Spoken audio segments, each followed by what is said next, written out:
Okay, we're starting off tonight's meeting with a new business, which is an introduction of ordinance 4-23. Is an ordinance to amend chapter 207 zoning, article 2 definitions, article 5 supplementary regulations, and article 17 senior residential zone of the Borough of Kinnelon, Morris County, New Jersey, to adopt revised zones and updates pursuant to an amended master plan.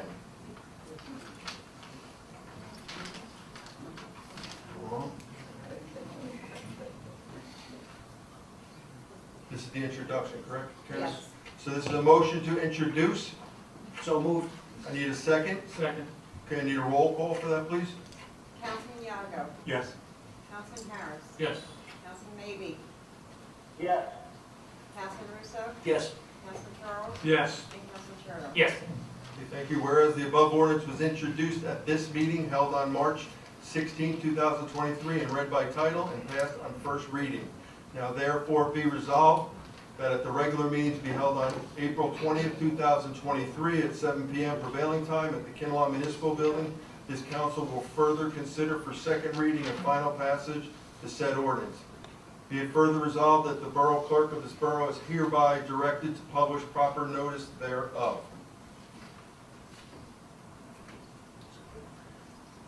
Okay, I need the treasurer's report. The treasurer's report indicates we start out with cash on hand as of January 31st, 2023, in the amount of $7,454,695.55. Receipts for the month of February total $10,867,623.17, with disbursements amounting to $6,220,590.49. The new balance on hand February 28, 2023 was $12,101,728.23. Thank you, Karen.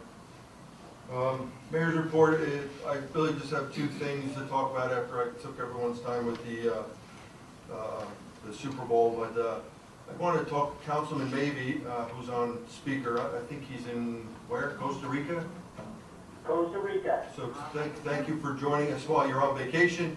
But I just wanted to thank you and your family for the donation of the septic field and tank at our Booton Avenue field. It's a very expensive proposition that you gave us for free. And I want to thank you and your family. It's really going to save the borough a lot of money moving forward, especially with that field used to have a holding tank. So when the holding tank got full, we just had to have somebody come in with a back truck and empty the holding tank. And it was costing us close to almost $10,000 a year. And by putting in what Sean put in, it's going to save us that money moving forward. So within 3 years, it'll pay for the parts, which is the piping and the tank and all the other stuff. But the Maybe family donated all of the work and the machinery and the employees. So thank you for that. And also, Councilman Maybe, we're proud of you for receiving the K-Bar Award. A K-Bar is, I don't know if you remember Rambo, that big knife that he had. That's a Marine knife that the Marines use, and the VFW in Butler honored Sean for all of his amazing work he's been doing for the veterans, and especially in our town. He created the Veterans Day celebration, and the VFW was also proud of him for all the stuff that he's doing with them. So, Sean, I know you're in Costa Rica, but thank you. Have a drink on us, and thank you for all your hard work. Thank you. I'm going to move on to council committee reports. Open Space, Councilman Yago. Thank you, Mayor. Open Space did not have a meeting this month, so I really don't have anything from them. I know they do have 1,000 daffodil bulbs that they're going to be planting around the Borough Hall.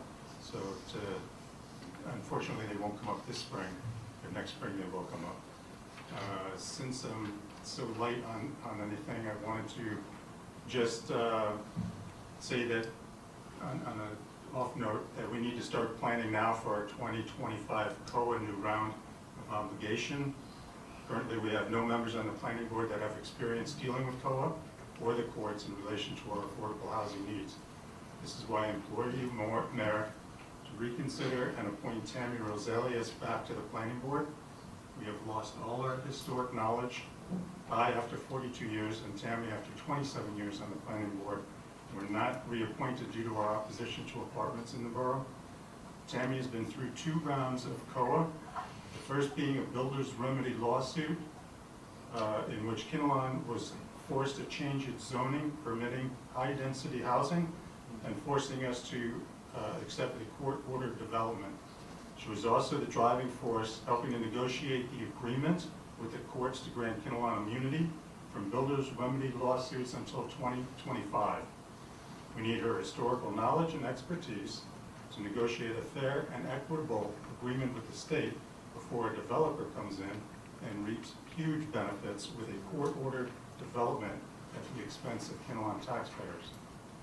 We had one of the most respected attorneys up until this year in the field of land use.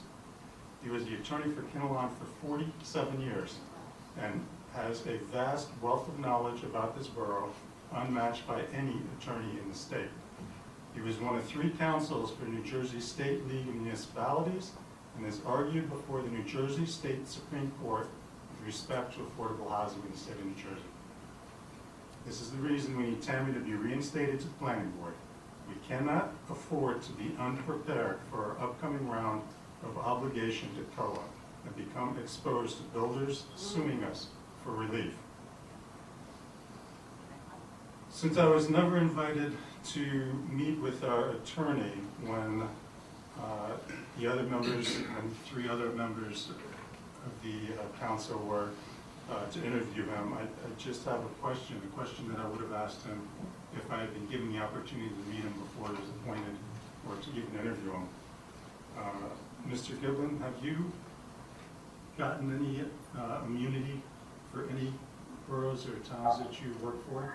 Several. Yeah. Yes.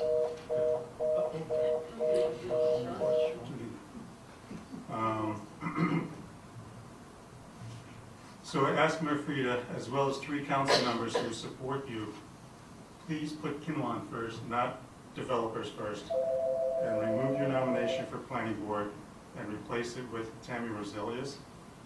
Anybody that votes for your nominee will be putting Kinnelon last and will be showing where their true alliances lie. I do want to say something about your nominee. I have a huge amount of respect for Brian, and I know him well. He's volunteered for this community for many years, your nominee, but this is not the time to appoint him. I have no problem appointing him to the next opening, but right now we need the experience Tammy brings. So please do what's right for Kinnelon, even if she is against your appointments, and reappoint her tonight. Thank you, Mayor.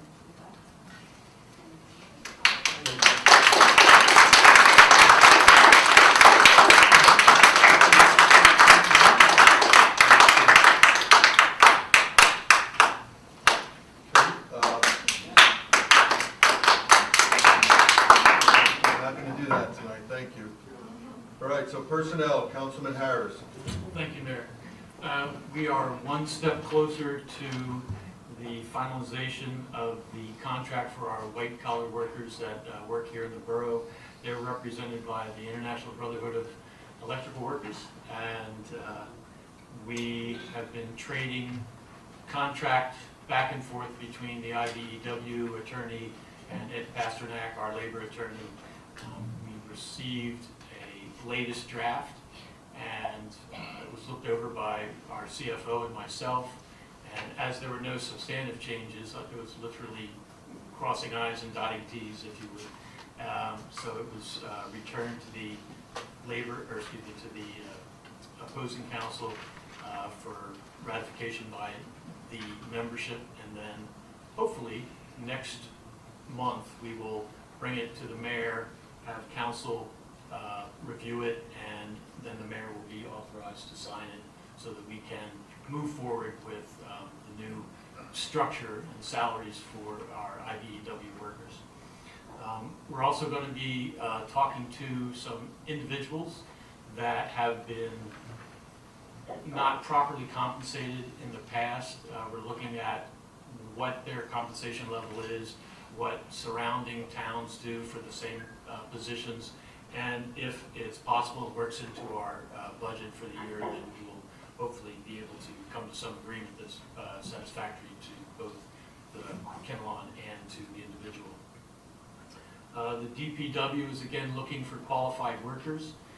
There's some openings there, and as it's better for Kinnelon if we can get experienced workers, we're looking at ways in which it stays within the contract that was just negotiated to compensate those individuals at a slightly higher wage. But we are definitely looking for people. If anyone in this room knows of anyone that is a qualified worker or be interested in a job with Kinnelon DPW, be happy to have them come and speak with us, actually speak with John Whitehead, our DPW head. Police training for the month. We had several training events going on with the police department. Sergeant Sean Padalita attended a lead DARE seminar on drug trending in 2023 in the Passaic County Police Academy. The remaining officers completed the required rifle familiarization at the Morris County Police Academy range. Sergeant Christopher Bucci completed the first and second sections of the Command and Leadership Academy, which is held weekly at the Morris County Police Academy, and it will conclude at the end of April. Officer David Kuval attended a course on officer resiliency training, which is instructed by the Morris County Prosecutor's Office. And Sergeant Mark Ehrenberg and Officer Ricky Ferriola attended a course titled Class Law for Police Officers. It was instructed by a Blood Good Training Group and sponsored by the Butler Police Department. There was a budget training seminar this past weekend, and members of the Finance Committee attended. One of the presenters actually was our own CFO, Charlie Daniel. It was a very interesting seminar, a lot of really good information about budgeting, and all that information is, luckily we actually had a training on budgeting prior to this one, as we are in the midst of developing the budget now, and we've got a pretty good handle on what the budget is. And but that training just reinforced the sort of things that we were looking at, making sure that we had observed, and so that we develop a very concise and appropriate budget, so that we're not increasing taxes beyond any sort of unreasonable amount. The fire department this month engaged in approximately 160 hours of online training, covering personal firefighter safety, safety operations of fire vehicles, required maintenance practices, proper methods of deploying equipment to prevent injury, and something called prehab, which essentially means every firefighter who is called upon to go to an incident, if you're dehydrated, sleep deprived, undernourished, you're going to create unsafe situations for yourself and for other people. So basically, it's something that you wouldn't think you would really need to pay attention to. I'm going to skip lunch today because I don't have time. Well, for a firefighter, that's not really a very good idea. So they, this month, have engaged in basically personal safety and the safety on the scene. So that's very important. And let me see one other thing. Mayor, I believe actually that is the extent of my. Okay, that's great, thank you. Thank you, Councilman. We'll move on to Council President Sean Mabey. Thank you, Mayor. I'll start off with the recreation. The winter season has concluded, and a record number of basketball teams had 3 successful home rental meets and many clinics for the little ones. We added girls basketball, senior night, and an all-star game this year. We've done this for the past 2 years with the boys and the girls, and that's a huge success. It was a big success at the New Jersey Devil Night. Even though the Devils lost the game, it was a check mark in the win column, and everyone who registered was able to take a shot from the blue line at the net on the ice in the game. Recreation partnered with the KHS girls varsity basketball coach and his players who ran a clinic for our kids this week. Very successful. Big news on the baseball front. Kinnelon successfully merged with Triborough Baseball and Softball this year for the Major League Baseball and girls softball.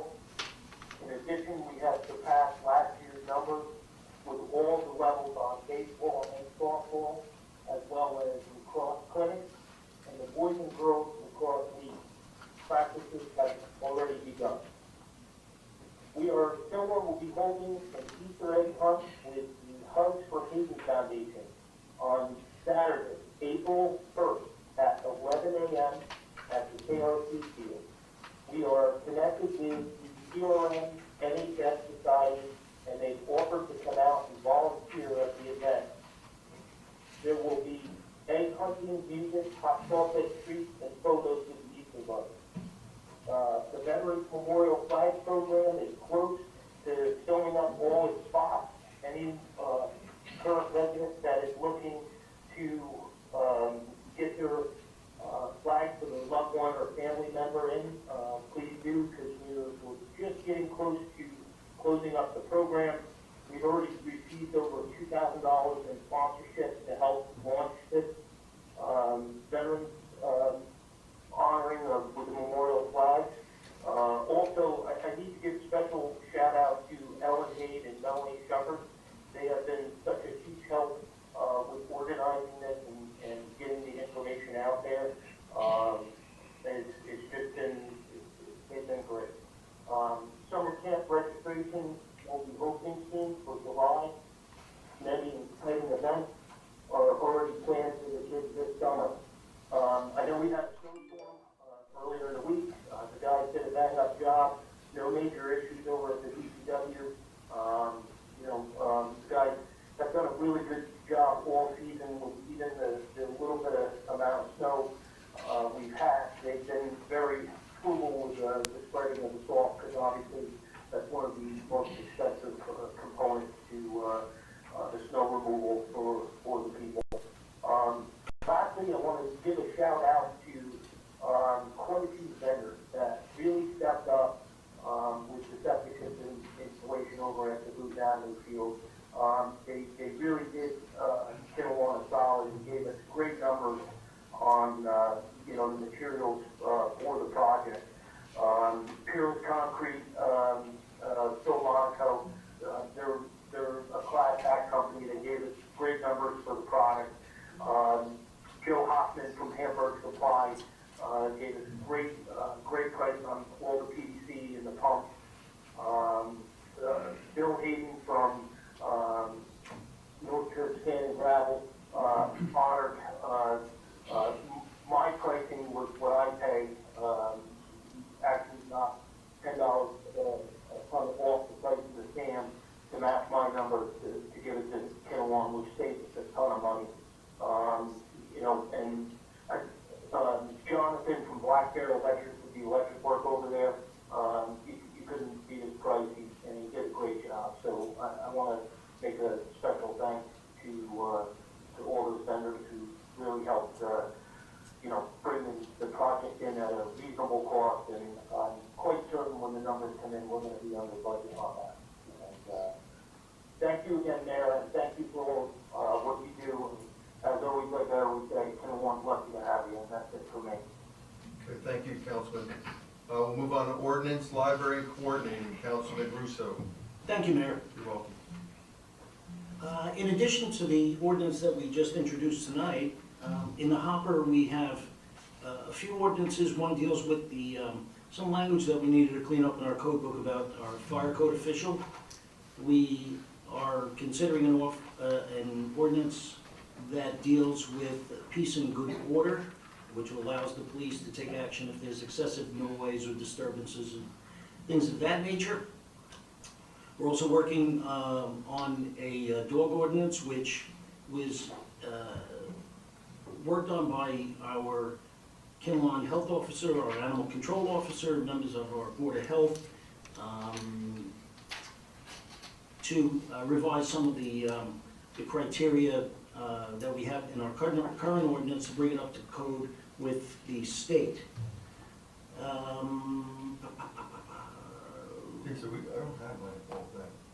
Well, we're not introducing any tonight. Okay, oh, all right. Yeah, no, this is all just. Okay, you still got me in the works. nervous, all right. No, still in the works. Thank you. And I've been working closely with our attorney, Brian Kinnelon, on several ordinances and things along those lines, so. Chief as well. And the chief as well, yeah. So we're moving forward on that. Our coordinating, our Board of Adjustment tells me that the property down at Meadtown, which was the old movie theater, we had a couple of prospective tenants who wanted to move into that. One was a dog daycare center, and one was a dialysis center where people went and got treatment. And as it turns out, both of them had variances for those properties, and both of those variances have expired. So those prospective tenants would need to reapply if they want to try and utilize that property, and the property is available for anyone else who wants to try and locate a business in that spot. The library is now getting their new air conditioning system, which took quite a while, but its installation is expected to take about 3 weeks, and then after that, we'll begin installation here in the Boro Hall, so that we finally will get our climate control in both buildings under control. Lastly, the planning board, they heard, didn't hear an application, but they got correspondence from Butler. The council in Butler has allowed a marijuana shop to be placed in Meadtown, where the old, what was it? Pharmacy. Yeah, the pharmacy, what was it? Wayne Pharmacy was. It's right next door to Dairy Queen. Again, it's in Butler, it is not in Kinnelon, we have nothing to do with it, have no control over it. The parking, on the other hand, is in Kinnelon, but again, there's, people are gonna go there, they're gonna park, they're gonna go to the bagel shop, they're gonna go to the marijuana store, they're gonna go to Marshall's, they're gonna go wherever they want. So, if you see a marijuana store appear in that spot next to Dairy Queen, it ain't us. And that's it, Mayor, that's my report. Okay, thank you, Councilman. I will move on to utilities and technology, Councilman Charles. Right next to the Munchies. Could pick a better spot, right? Thank you, Mayor. Utilities, we have a bit going on. We have our next internal meeting in April. What's been activated right now on March 3rd is Morris County Emergency Communications has activated all their antennas and repeaters up at Denise Drive on the new 100-foot monopole, so that's up and running. Hopefully the wind will stop. They will complete the migration of the antennas today and tomorrow, the Boro antennas to that new 100-foot antenna, which will improve our emergency communications in that section of the borough. And once that's completed, then they begin to move forward to the preliminary work to prep the Denise water tank replacement. That tank's 29 years old and it's long past its life expectancy. So we were in the process, we have the approved paperwork, the permits, and we're looking to move forward on all the prep work to get the new water tanks in place and operational and certified before we can start to dismantle the existing 175,000 gallon bolt-on steel tank. The new tank will be stainless steel. It's a 100-year tank made in the United States. This tank was made in China. The new tank will be in the US. So we're very excited about that. That's underway shortly by the end of the month, we hope, weather allowing. We also have, as Councilman Russo mentioned, we started on March 6th last week, the replacement of the heating and cooling, the HVAC in the library. That's the first part. There's 10 units up there, believe it or not. 6 on one side, 6 air handlers, 6 air condensers on one side. The second side is 4 air handlers, 4 condensers. They replaced 3 already. There's been some difficulty and delays because of the supply chain. Thank heavens all this equipment's coming from Texas. It's made in the US. So we're quite pleased. It was well worth it. So that is underway, and as we mentioned, it should be next 3 or 4 weeks we'll have that done.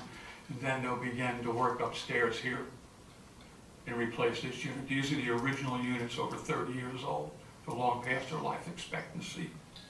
So we're very excited about that. We will begin to move forward on replacing all the water meters. Most of those water meters are a good 20, 25, 30 years old. They need to be replaced. So we'll be working on that project shortly. We also have underway on Walnut Lane, the sewer extension. This is the big project. We're one of the few, if not the only municipality in the Highlands Preservation Zone. That's the strictest zone in the Highlands. We're shut down.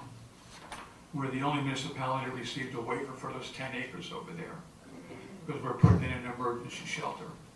This emergency shelter will be a multi-use facility for all borough activities. The Red Cross has looked at the preliminary plans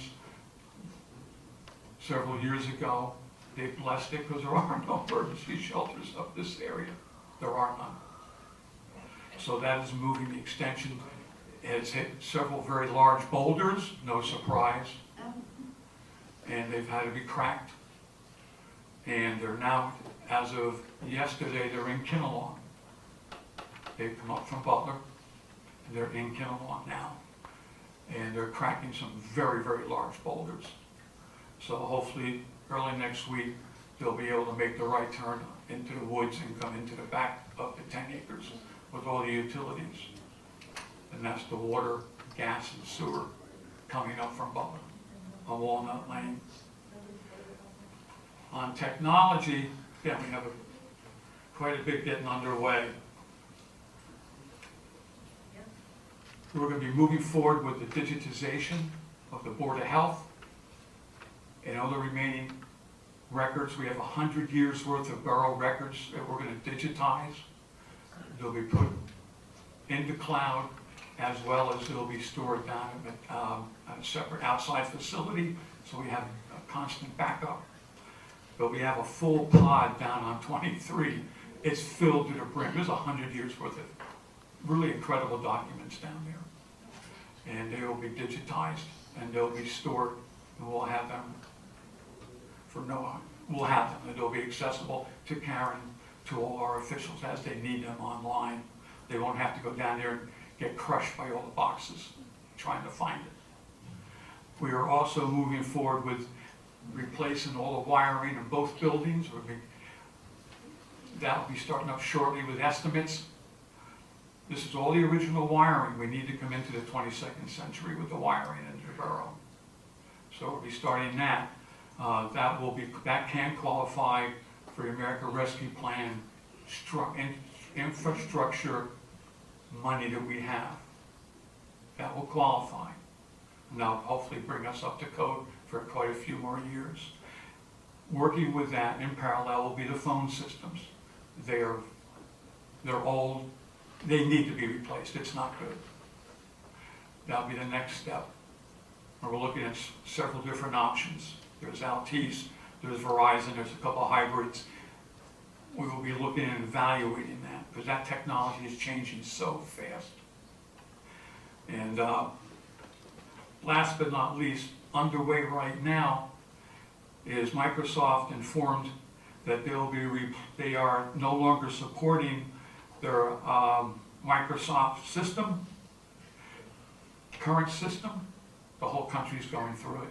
We're going to come back and migrate to the Microsoft. The new one is the 365 cloud, plus we'll have off-site hard storage, but we're working on that. Charlie, we're having them coming up, because we have to have part of it done by the end of April. And then by the end of October, we have to have the rest of it, which will involve PD and the rest of our records. We have to commit to the 22nd century, and now's the time. And again, these are all infrastructure, and hopefully we have these all covered. because we have to get with it. And again, that's my report. Thank you. Thank you, Randy. Okay, we'll move on to Finance, Public Safety, Councilman Cherto. Thank you, Mayor. So a lot of the decisions that we make as a council all come down to one simple question, and that question is, can we afford to do what we want to do? It's pretty simple. And as a council, we always strive to make sure that we want to build a better Kinnelon, but in order to build that, we need to know where we came from and where we're going. So with that being said, last month, the mayor asked the finance committee to come up with a capital plan. So we met with every single department head, and we asked them what their needs are in regards to the needs of the borough. So we took all that information and we thought to ourselves, okay, how can we work as a cohesive council to figure out what everybody's thinking and when they want these projects done.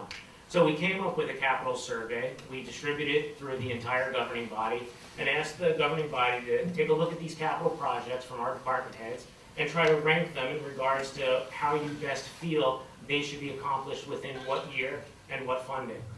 What's great about this survey is we all have different backgrounds. We all come from different numbers of years on the council, whether it be 3 months or the most, Mayor, I don't know, if you have like 13, 14? We have 15. 15 years. So what was good about this survey is not only did some of the members of the council just check boxes, but they put a lot of detail into it. They put a lot of thought. So now we have a framework and a cohesive plan on how we want to prioritize these projects throughout the borough. And like Councilman Charles alluded to, we're very fortunate as a borough because we were awarded over $1 million of American Rescue money between the years of 2001 and 2002. And what's great is now we have a plan in place to utilize these funds. And again, a roadmap, because again, like Councilman Charles said, a lot of these projects are well overdue. And it's good to know that we can utilize those funds at no added expense to the taxpayer. We've also, what we're trying to do is work with our auditors to develop a long-term plan so that we do see what we have financially available to us on a long-range plan so that we can make sure that we can say, okay, here's the dollars throughout the years, and now we can plug in, this is how many roads we need to get paved in this year, in that year, water tanks that need to come down the road. All of these projects are going to have a year and a funding stream outlined for them. Our CFO and our auditors have worked to complete our yearly audit for 2022, and we're working to have a draft budget ready to go before the work session in April, so that all the members of the governing body can take a look at this a draft budget, take notes, digest it, so that we can have a healthy discussion at the work session. For those that are here and those that are watching, the next work session is the second Thursday of the month at 7 o'clock upstairs. If you're as interested as I was as a resident in the borough about the budget, I really encourage you to come, listen, gain information, ask questions. The more input we have, the better we are as a municipality. We will then work to adopt this or introduce this budget in April and then adopt it in May. One thing about budgets, you see all the numbers. There's never really like a line item that says savings that you can take a look at and see how much we've saved throughout the year. But as we alluded tonight, might not be able to see that on a piece of paper, but like the mayor said, we can go down to the Boonton Avenue fields and we can see that savings in action. We talked about it tonight, just a home run on what we were able to accomplish as a borough with the help of Councilman Mabee and the savings. Again, it'll be a savings for year after year that will, again, instead of kind of taking those funds every year to pump out tanks and flushing it down the drain, we'll be able to now put that back into the rec program for our youth. So again, thank you to Councilman Mabee. Tonight, there's an adoption of a bond ordinance to replace engine 22. This is an engine from 1991, 32-year-old frontline piece of apparatus that serves our community that's well past its useful life. In the report that I got for last month from our fire chief, this engine has water lines that are discharge lines that are broken and valves that need to be fixed due to leaking of rust and repair. All that needs to be addressed because we do need to make sure we repair these items because, again, the piece of apparatus that we're going to vote on tonight will not be here for another 2 years when we vote. So it's important that we still maintain these vehicles. And again, it's very important that we introduced this last month because we knew that there was going to be a price increase. The manufacturer alluded to it, and we felt it was best to get the ball rolling. And again, it's always good to see as a governing body when we're all unanimous. So it was so nice and reassuring last month when we all were unanimous on this introduction. And since we've introduced this, we have heard back from the manufacturer that there will be a price increase. So again, the savings that we see, we will see tonight. When we vote for this, and if we vote yes tonight, we know that that'll be a $30,000 savings, because that will be the increase in the costs going forward on this piece of apparatus. But thankfully, we're ahead of the curve. Mayor, I said this before as a councilman, government doesn't have to be slow, so I'm excited to talk about all the things that we've been able to accomplish as a council in the last 70 days since January 1. So thank you very much. Thank you, Anthony. Anyway, now we're moving to hearing from the public. Is there anybody from the public like to be heard? If so, please come up and state your name. We're no longer asking for address, just your name. And if you're uncomfortable with that, you don't even have to say your name.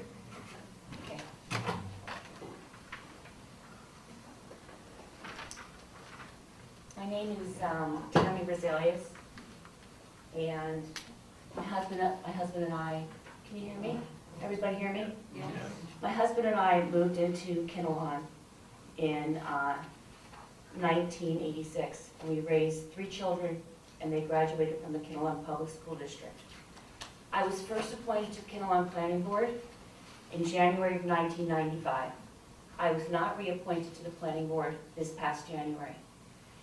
Mayor, at previous meetings, you have stated that I do not support the proposed Capadaglia apartments, and that you believe these apartments are necessary for Kinnelon to succeed in the future. And you believe that the Planning Board and the Council need to work together to achieve your vision. Is this a fair explanation as to why I was not reappointed? Correct. Councilman Mabey, Councilman Harris, and Councilman Churda also supported not reappointing me. Is that a fair assessment of your feelings as well? Or It's is, not a fair assessment of mine. why would you not have reappointed me? I didn't approve of the way you ran the planning board, Could you be more specific, please? not without a very lengthy discussion of it, and I don't think I want to take that time tonight to do that. We'll hear there. We'll hear it. We're here. We're here. We're patient. So, Mr. That's all Zayas, I'd like to share tonight. If someone would like to meet with me and discuss it, that'd be fine. We could meet, but, I'm sorry? I don't want to be controversial. I appreciate the fact that you didn't, so do you think that my opposition to the apartments was not part of it? It's just how I ran it? Or the combination of both of those explanations? I would say probably both. Okay. And Councilman Churda? yes, well, I was a member of the planning board. I felt that, as a new member of the planning board, I felt like the direction was already in place, and it wasn't open to new members that had maybe different ways of thinking, or had questions. I asked to be on numerous committees and never heard back, and so that's I felt as a new member, I wasn't really heard, and it was pretty much already decided in directions we wanted to go. Okay, Okay, look, I do need to respond to one part Well, of the that. appointment for the planning board is my appointment only. I understand that, sir. However, your recommendation has to be approved with the No. consent of the Not council, for and the they planning all... board. No, it doesn't. All right, let me take a step back. In the reorganization meeting, they all did vote no, because I believe Councilman Yago asked me to be reappointed to the planning board, and they all voted no. Planning So I- board appointments are strictly mayoral appointments. I understand what you're saying. What I'm saying is, on the record, they stated they did not want me to be on the planning board, so I'm asking for some clarification, sir. May I just answer that real quickly? Sure. I would never go against a mayoral appointment, Okay. especially as a new councilman, because the institutional knowledge that this gentleman holds is much greater than mine, and to gainsay what his decision was, I think would be highly inappropriate. You weren't willing to do that. Okay, I understand. Councilman Schroeder, with respect to the committee appointments you were referring to, as chairperson of the planning board, it wasn't my decision on who gets appointed. I would make a recommendation. However, the planning board did vote on who would be appointed to which committees, and so it necessarily wasn't my decision, it was really the vote. With respect, I believe you desired to be appointed to the zoning committee, and when we came up for it, I recommended to the board that they put Tim Lockwood on it. He was the liaison to the Board of Adjustment. And when you're talking about drafting zones and ordinances for the borough, it's important to consider the Board of Adjustment's ideas about what should be implemented in the borough. So the liaison is a key person for that appointment, and that's what I presented to the planning board, and that's why they appointed Tim and not you to that committee. Is that your understanding as well? It wasn't, I agree with what you're saying, that's not what I thought of the process. I just felt I brought a lot to the table as someone that had 10 years of experience on a planning board. I thought I would have been more utilized. I understand, but the people who were on the board before you also have many years, but they also have many years on the planning board in the borough of Kinnelon. No, trust me, Yeah. I understand, I Okay. understand. I get it. Did you have a problem with my opposition to the proposed Capitaglia apartments as well? I don't think we got that far in terms of your post. I just didn't, we're not aligned in how we feel. Okay, thank you. So now I'd like, for transparency purposes, to do a poll. Because I firmly believe that the Capitaglia apartments aren't good for Kinnelon, I'd like to understand how the mayor and the council feels. So my question to you, the mayor, and each of the people on the council will be this. Do you support the proposed, and sorry I have to read this because it's very specific, the proposed 212 Capitaglia 55-plus age-restricted apartments with a 20% COA and a pilot program for the borough of Kinnelon? And Mayor, you're first. Tammy, I asked you specifically, would you listen to this application? We have nothing in front of us. They came once, 2 years ago, and I said, hey, it's a good idea. We should hear what they have to say. Okay. It's $1 million rateable for Kinnelon, no kids in the school system. Let's listen to them. And you said, no, I'm dead against it. And all I asked you for was, could you listen and make an educated decision on behalf of Kinnelon whether this works for us or not? And you said you weren't going to listen to that. You were dead against it, and that's why I removed you from the planning board. And may I respond to wanted that? someone to listen to the application, and then collectively, as a board, we would decide if it's right for Kinnelon. After having an application in front of us, right now, we had 3 gentlemen sat in front of us and handed us paper of a beautiful drawing. That's all we have. We have nothing else. We can't Okay, make a and my decision on that. response will be this. There has never been an application in front of the Kinnelon Planning Board for regard to these apartments. There has not been an application. There has Correct. been concept plans presented to the Correct. borough, Correct, both But- are correct. but there has never been a application. 100% correct. So it would be inappropriate for me to say I'm opposed to an application. No, I said to you not, are you opposed? I said, will you be willing to listen to this and make an educated decision on whether it's right for Kinnelon? You said, no, I'm against the apartments. That's not fair. It is. No, it's You not told fair, me. because I have actually been to 3 concept proposals by the Capitaglia Group. So So I'll ask you, are you against this project? I will answer that in the future, but the answer is yes, I am opposed to this Well, project. there's my answer right there. But I will elaborate, it's not gonna, there are I reasons for asked it. you to listen to their argument, whether it's good or bad. I don't even know if it's the right thing for Kinnelon. I want to listen to them. And the planning board hears it first, and then it comes to the council. And I just want to make sure people are willing to listen to it and make an educated Okay. decision.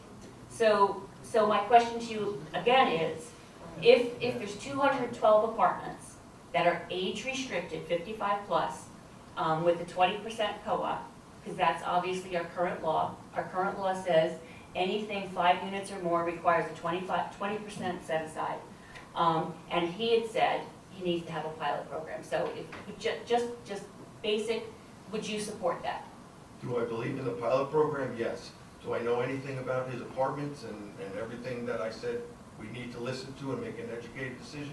I can't answer that question. Okay. Because I don't know enough about Do the you need to project. explain what Nor a does, pilot program? nor does anyone up here understand. Well, I'm going to ask, because I think there's been a lot of conversation in the borough about apartments, and I think that we need to talk about it on the record.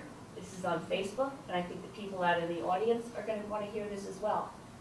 So you're saying that you don't have enough information, because we don't have a proposal in front of us, but that you do We don't have a support. proposal, period, not in front of us, We've had concept plans presented, yes. of a beautiful picture saying this is what I want to put here. There's more Yeah, information okay. than that, but I'm not gonna go back and forth with that. With respect to 55 age restricted and a pilot program, Yes, you would be in favor of that? yes. There's no Okay. kids in our school system. It's off Route 23 on the other side of Kinnelon, yes. Okay. Councilman Yago, how do you feel about that? I would not support it. Councilman Harris?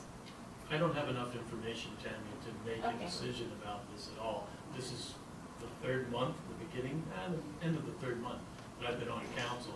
I was to a meeting one time where this was mentioned, but it was mentioned in passing. I have no information about this. Thank you. Councilman Russo? I've always felt that in that specific location, I would prefer a commercial development.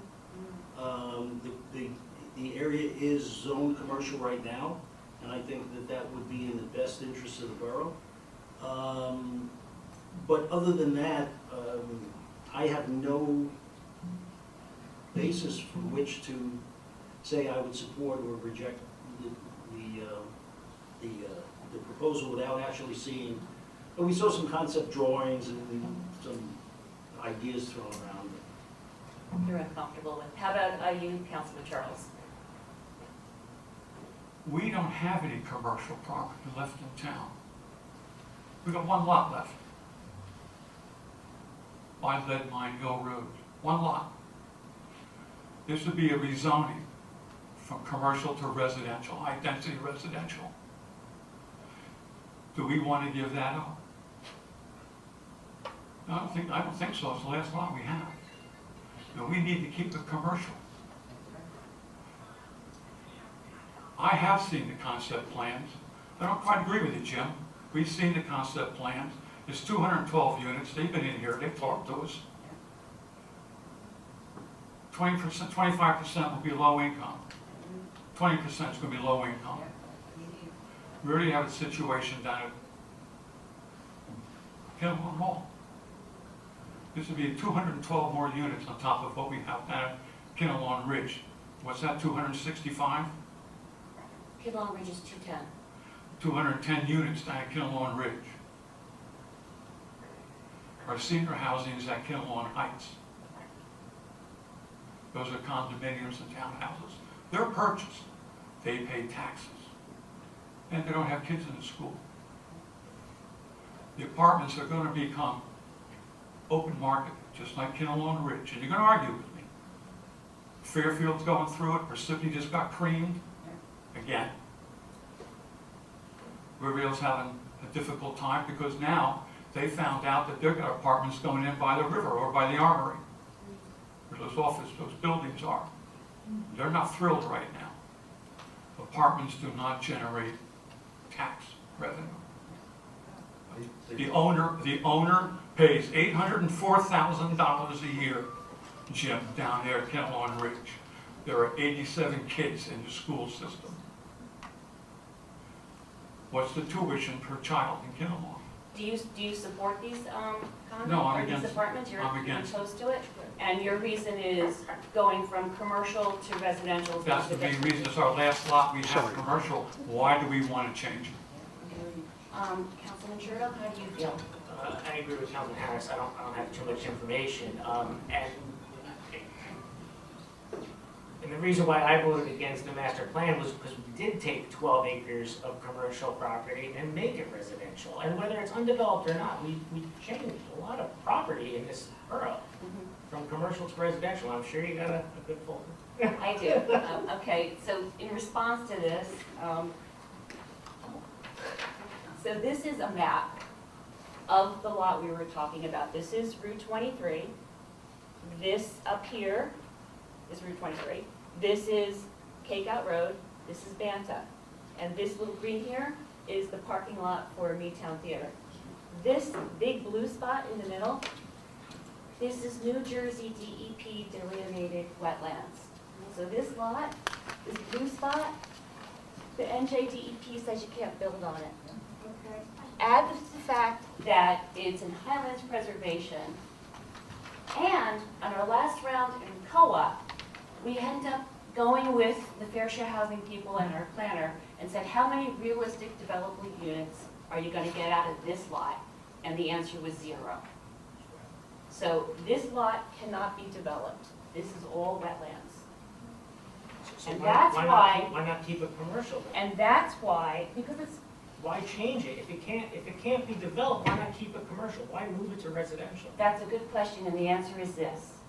The Borough of Kinnelon has not changed its zoning maps or zones for decades, and we don't get to do it very often. So what we did was we looked at every single lot in the borough and said, what is its use, what is its potential use, and how should it be zoned based upon that criteria? That is an undevelopable lot, and therefore it's misleading to put it as restricted commercial. And we were trying to be consistent in how we approached everything within the zoning. And that's why we changed it from restricted commercial to residential, because that's what most of the town is. One of the things that we did look at, and I don't think many of the people in the Borough of Kinnelon recognize, that the Borough of Kinnelon has 3.8% assessed value as commercial property. Very little of our town is a developable commercial property. So when Councilman Charles was saying he's opposed to taking the last undeveloped commercial lot in the Borough of Kinnelon in the planning section and going from commercial to residential, that is not in the borough's best interest. We have very little commercial lot, and we need to protect it. And How long has that been zoned commercial? I don't know the answer to that, as long as I've 40 lived years. here. Over 40 years. Okay, as long as I've lived here. But back to this, so your answer is you don't have enough information with regards to the proposed Kapodakli lots. Councilman, maybe? Are you still there? Yep, I'm here. How do you feel about the proposed 212 Kapodakli 55-plus age-restricted apartments with a 20% COA component and pilot program on Lead Mine Road? Well, let me just start by saying this. It's funny. I just finished a project for a really nice couple over on Chilhowie Drive about a month and a half ago. And I believe Ada was 81 and John was 92. And they were moving down to Cedar Crest. So they started confiding in me and started saying, you know, it would really be nice if we had a place to go in Kinnelon, because we're really sad to leave because they were residents for about 45 years. So my opinion on knowing that property as far as commercial, because that's what I do a lot of that stuff, commercial is going to be very difficult to get any kind of large volume in on that property.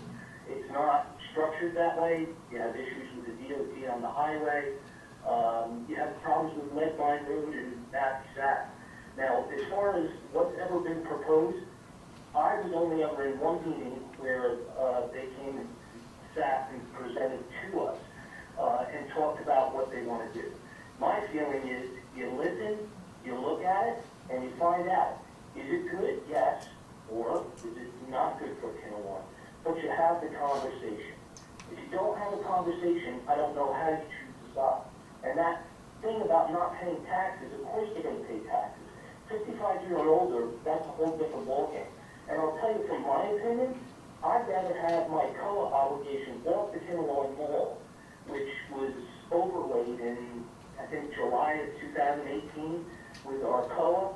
I'd much rather have my COA obligation over there. I mean, to me, that just makes more sense. But, you know, I don't know enough about it to say, oh yeah, 100%.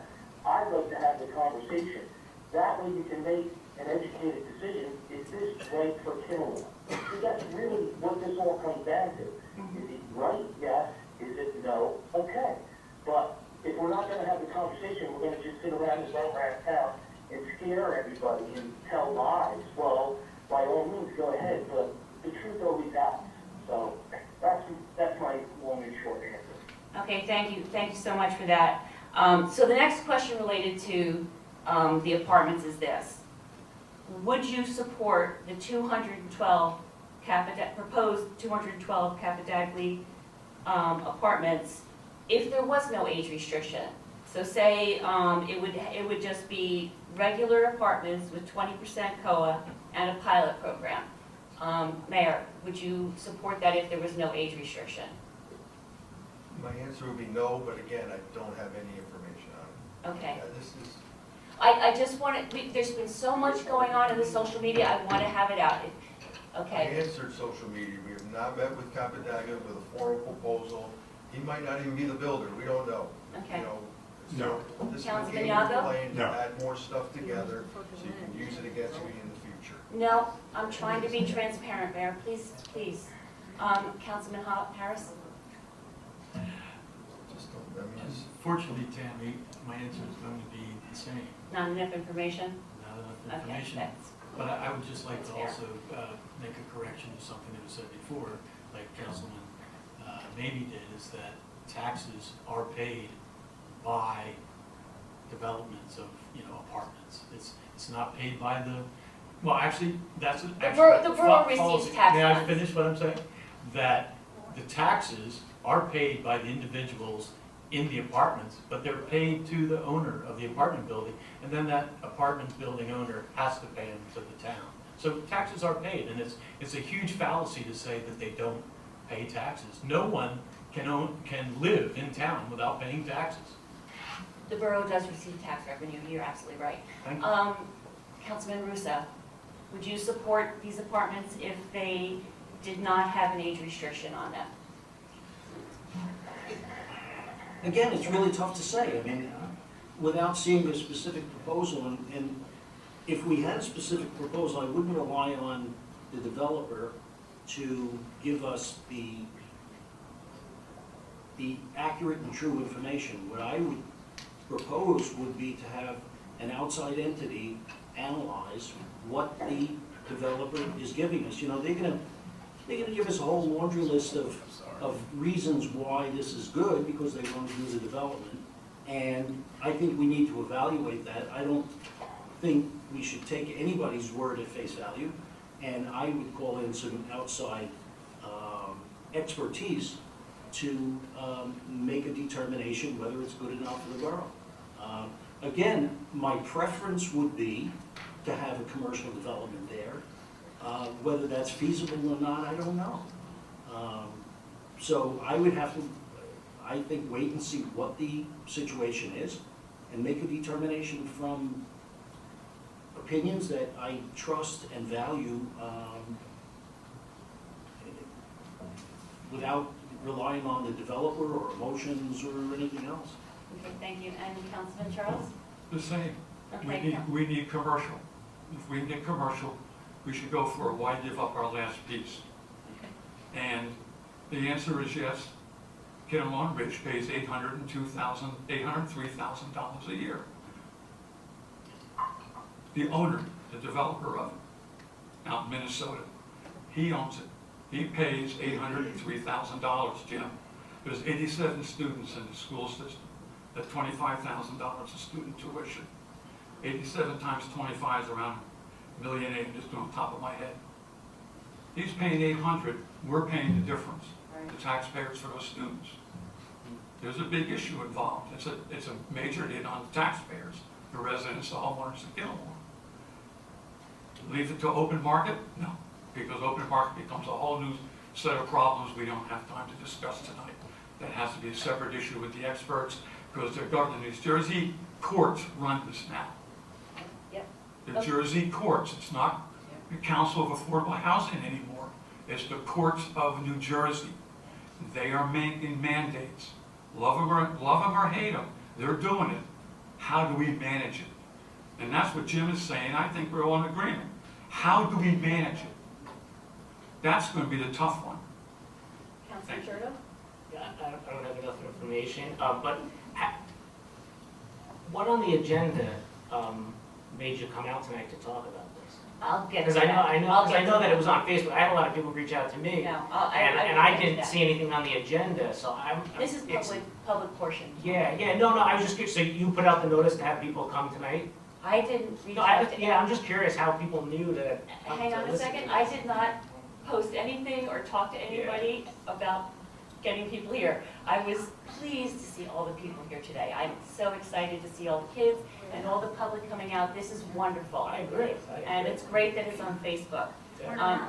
So one of the things, once we started talking about apartments in the Borough of Kinnelon, that came to mind was the 85, the age restrictions, the 55-plus age restrictions. And as a result of that, this past month, I was just doing a little bit of research on can you hold this or not. And my question to our new attorney, Mayor, would be, for all of the residents in Kinnelon, I'm asking our mayor to ask our new borough attorney, Brian Giblin, to issue a legal opinion under current state law and subsequent case law. How confident is Mr. Giblin that Kinnelon can enforce age restriction conditions on any property, apartments, condos, or residences in the borough of Kinnelon? Mayor, are you interested in We'll getting take that into information? Consideration. Okay. One of the things that Can I ask- go- Can I yes. ask the attorney to answer that? Well, I just I'd want like to know. add one more thing to this. Go ahead. I'm sorry. Okay. Absolutely. What, he's the attorney for the borough, I can't ask him for an opinion on whether he can impose age restricted, or if the developer agrees to age restriction. He would have to look into it, Bill, he doesn't know that information. Wait, we've been talking about this for 2.5 months, he's gotta look into it, he's not prepared. We haven't really been talking about it. We started talking about Exactly, it at the exactly. reorg meeting. Okay, he says, I'm happy to knows discuss the it. answer. Okay, thank you, sir. The answer is that right now I am 100% confident that if it was age restricted, it would be enforceable. There's been one time in the history of New Jersey where that was waived. It was in 2009. It was for a period of 25 months. If you were already approved and you hadn't rented any of the apartments, it could be changed. That statute sunsetted on its own terms, and for the past 10 years since then, no one has suggested that it be brought up. Thank you. Thank you for your opinion. I'm just going to read a couple articles or just some excerpts. Mayor, I'm just gonna hold you for another 10 minutes, because there's a lot of That's people fine. here. Unless somebody wants to give me more time. But in this case, Governor Corzine signed a law allowing developers to challenge age-restricted housing designations in July of 2009, and that was in the Star Ledger. Morris Township lifts age restrictions on planned developments of townhomes due to legislation winding its way through Trenton. That was June 23rd, 2009, Star Ledger. State Supreme Court allows developer to remove age restriction from planned apartments in Robbinsville, Mercer County, New Jersey. That's from the Times of Trenton in Robbinsville. That was dated July 9th, 2013. Lincoln Park in Morris County readies the way for the new housing on Main Street. In August, and this is from October 17, 2017, in August, the Meridia Capadaglia lowered the 300 units to 220 units with 20% low and moderate income tenants. The Lincoln Park Borough Council removed the age restriction on the Meridia Capadaglia of 220 apartments that required at least one homeowner to be 55 years of age or older, so that the new housing will not be age restricted. That was dated October 17, 2017. So with respect, Lincoln Park is right down the road, and they just lifted it, and they're putting in these apartments, and the Borough Council removed the age restriction. I'm concerned about age restrictions and the enforceability. And granted, that's not a legal opinion, that's just looking up articles, but that's what I did this past month. So thank you for that. So my next area, because I've been on the planning board since 1995, and I have been through 2 rounds of COA in the borough, I have a lot of familiarity. But I want to point something else out to the mayor and council, and also to the residents of Kinnelon. The only people that were on the Kinnelon Planning Board for both the COA second round builder's remedy lawsuit and the COA third round mediation settlement agreement are Bill Yago and me. At this time, every member of the Kinnelon Planning Board has been appointed to the board after Kinnelon's COA third round settlement agreement, and none of them have any Kinnelon COA experience. A Kinnelon First, FIRST.org website has been established to provide fact-based information about the history of COA in our borough. In 1999, the Kinnelon Planning Board approved the final site plan for the 295 residential units on Maple Lake Road. This project was the result of a builder's remedy lawsuit for the borough of Kinnelon to provide low and moderate income housing. On March 10, 2015, the New Jersey Supreme Court transferred primary jurisdiction over affordable housing from COA to the New Jersey Superior Court because COA was having difficulty regulating low and moderate income housing. 3 months later, June 25th, 2015, Kinnelon Borough filed declaratory judgment action seeking to declare its housing element and fair share plan as being constitutionally compliant and to obtain protection from litigation for a 10-year period through 2025. From 2015 through 2018, after an intense evaluation of every developable lot in the borough, the Fair Share Housing Center staff and Kinnelon agreed to a settlement.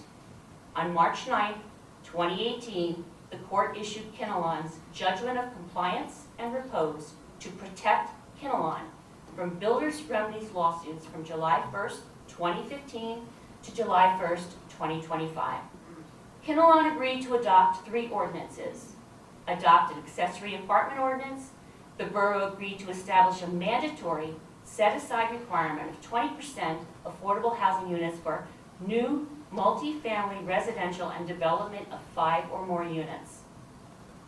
And the last one was to adopt an affordable overlay zone over the Kinnelon Mall property. Mayor Collins, Councilman Charles, Lurkowski, Roy, Russo, Cisco, and Yago were opposed to eliminating the commercial ratables at this site. They agreed to a mixed-use development consisting of ground-story retail and commercial uses with 75 housing units above. 6 housing units per acre. That's it. That's what they agreed to. 6 housing acres for the 12 acres equals the 72 residential multifamily units that would have been generated in the third round. This will provide 14 affordable housing units, which is 20% of the 72. Current councilmen Charles, Russo, and Yago worked with Mayor Collins and the previous borough administration, and they negotiated a settlement agreement which prohibits Kinnelon Mall Property Group and Capadagli Property Group from filing a builder's remedy lawsuit forcing their proposed 300 and 212 apartments on the borough in the third COA round. However, when July 1st, 2025 comes, these lawsuits may be filed, and the borough must be prepared to manage the apartments in the litigation and mediation process. And now I'll talk to you about the developer proposed Kinnelon Apartments history. On August 9, 2018, 5 months after the court accepted Mayor Collins' settlement agreement, the Capadagli Property Group proposed a 250 apartment complex with a pilot plan at Leadmine Road. The borough discussed the following concerns with the Capadagli Property Group. They would have to show proper ingress and egress to the site from improved roads. They would have to show where they would be getting their... Can I just ask where this documentation is coming from? It's coming from my knowledge of being a member of the planning board. He and I are the only ones left in the town that have this knowledge. They would have to show where they would be getting their water and sewer. They would have to comply with the state RSIS parking standards.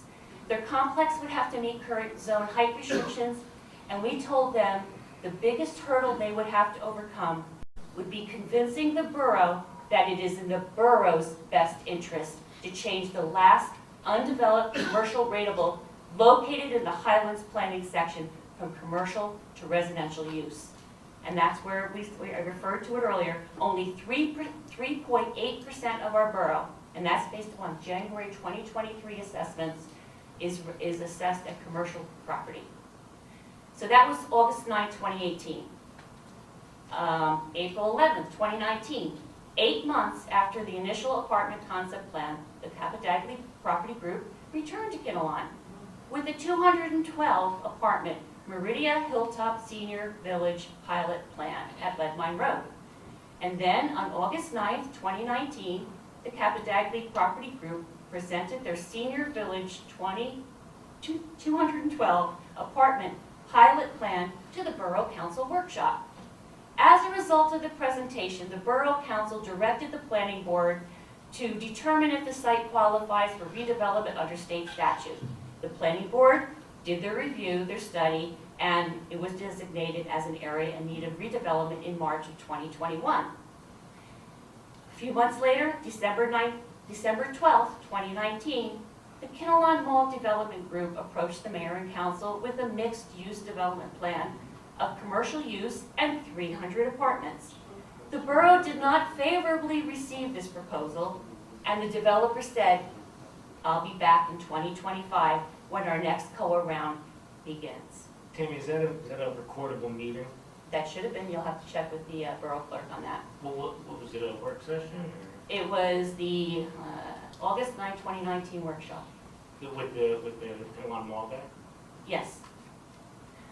But he said one word to us. He'll be back. Now he said another word. Because I asked the question. Let me just, I'm almost done. Two Tammy, developers, would you just give that date again for the workshop? August 9th, 2019. Oh wait, I'm sorry.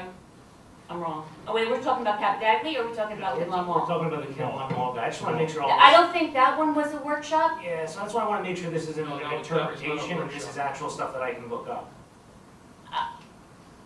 Well, Yeah, I'll respond to that innuendo in a Yeah, second. yeah. The August 9th, 2019 Capadagli group was a Kinnelon Borough Council workshop, and there should be a recording of that. The other ones were, wait, just, I'm almost done.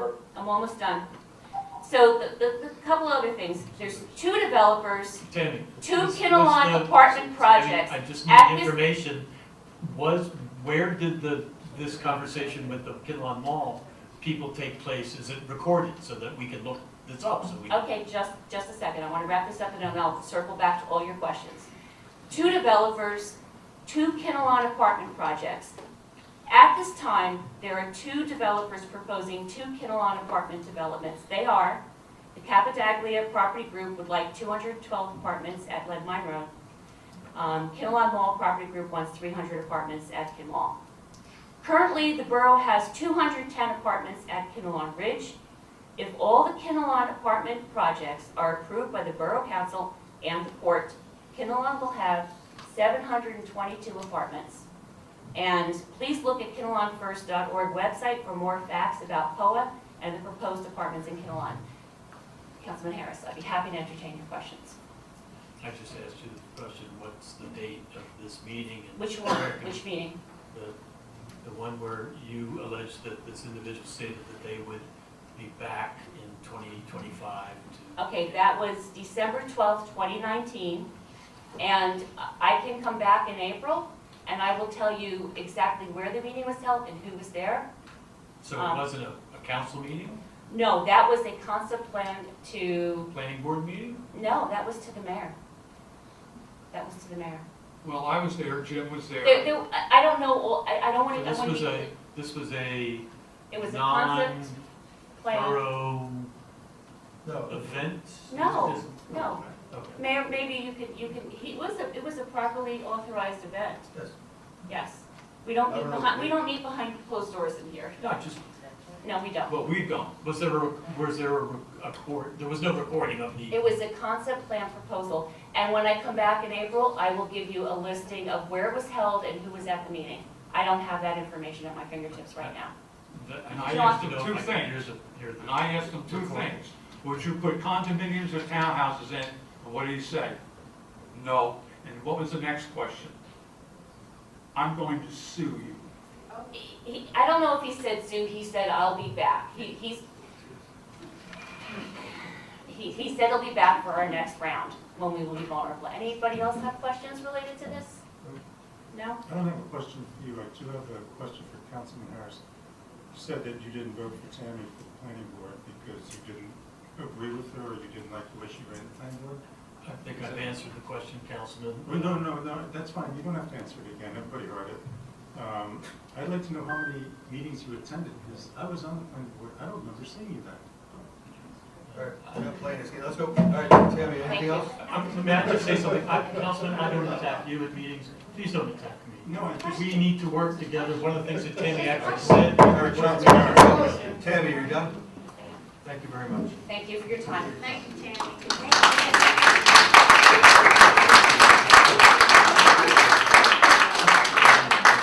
All right, would anybody else from the public like to be heard? Please come up.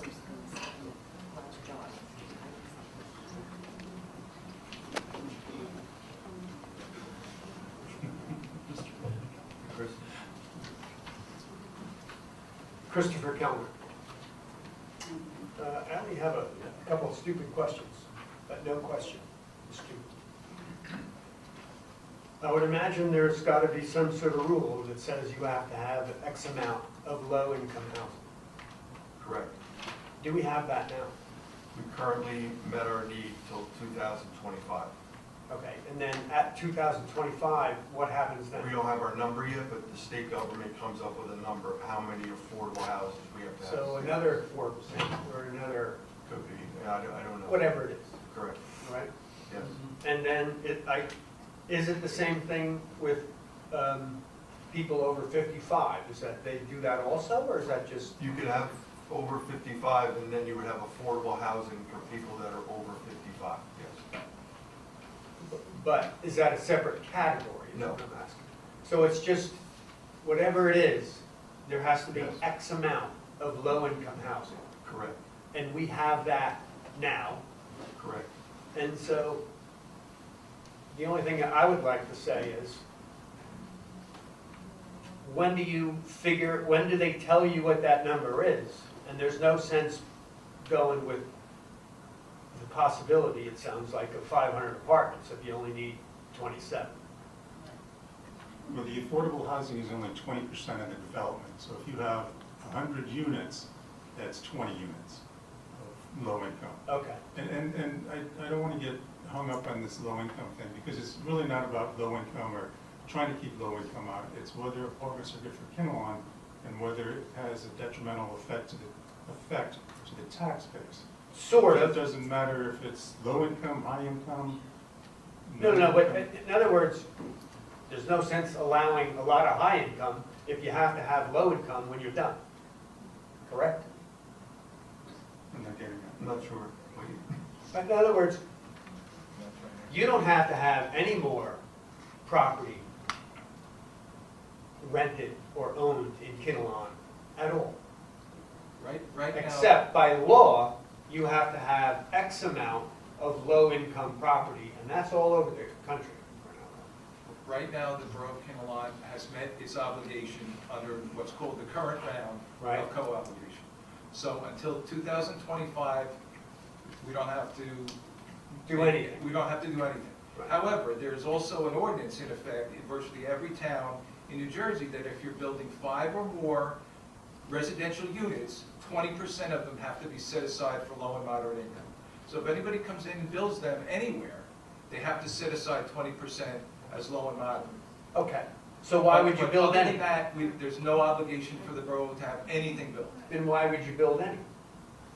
That's a great question. What would be the purpose of building any of them? Right. If you're, and I don't know if this is true, but I didn't hear anybody say it wasn't. If you're spending 1.5 million and you're bringing in 800,000, that's a loss, right? So, I'm not is sure. that true or is that not true? If it, What is your example? What's 1.5 to do? Mr. Charles said that The tuition. X amount of people, right, they pay 800,000 in taxes, but they have how many kids in school? 87. Times what it costs to go to school every year, comes to a lot more than Or take it in. the 800,000.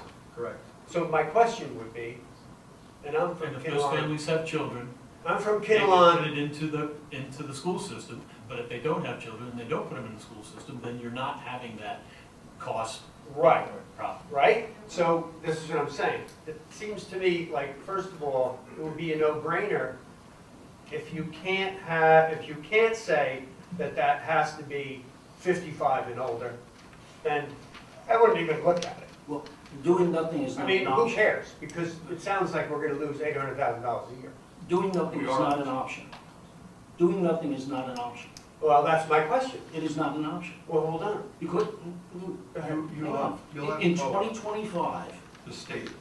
we still have to provide X number, and I don't have the number. Bill, do you know the number that in 2025? No, we don't have a number. We will have to provide X number of affordable housing units. Period. You just don't know what that is yet. I have So to- once you find out what that is, then you have to put in, let's make believe, let's keep the math simple, it's 20.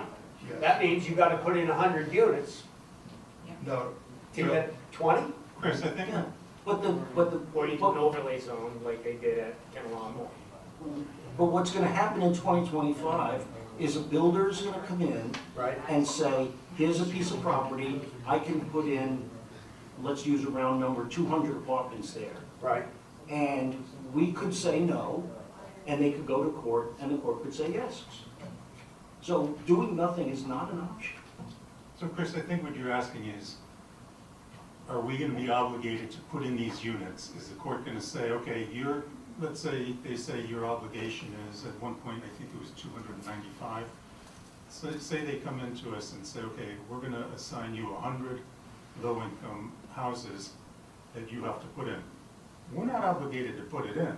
We're not developers, but if a developer comes to us with a plan and it's zoned for that, or they get a change of zoning for You that, can't really stop. then you can't stop them. So the trick is, or I shouldn't even say the trick, I don't want to make it sound like there's some kind No, of I trick going on here. But I think what we need to do is be prepared so that when our option is assigned to us, we have as much understanding of how to minimize the amount of units going in. Right.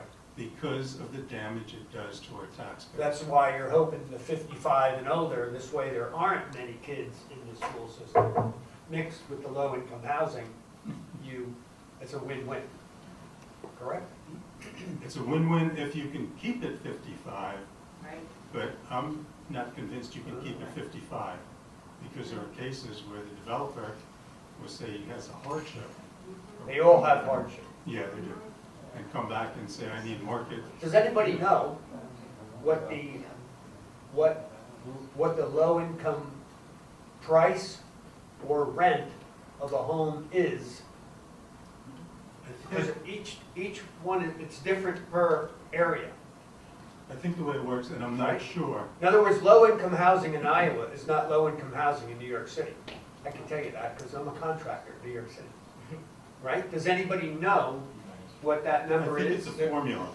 There are a number of regions in the state of New Jersey. Right. And I'm not sure what region we're a part of, but there are. Morris County. No, there are different regions of the state. They're not counties. They're different regions that they draw the lines differently. And they have income limitations and they have Right. limitations on how much rent can be charged. Right. So it's all controlled by But the state. somebody's looking into all that, right? That's all controlled by the state. They come out with a new number every single year.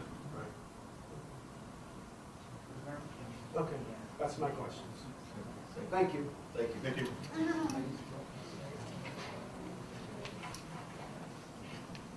anyone else from the public like to be heard? Please come forward.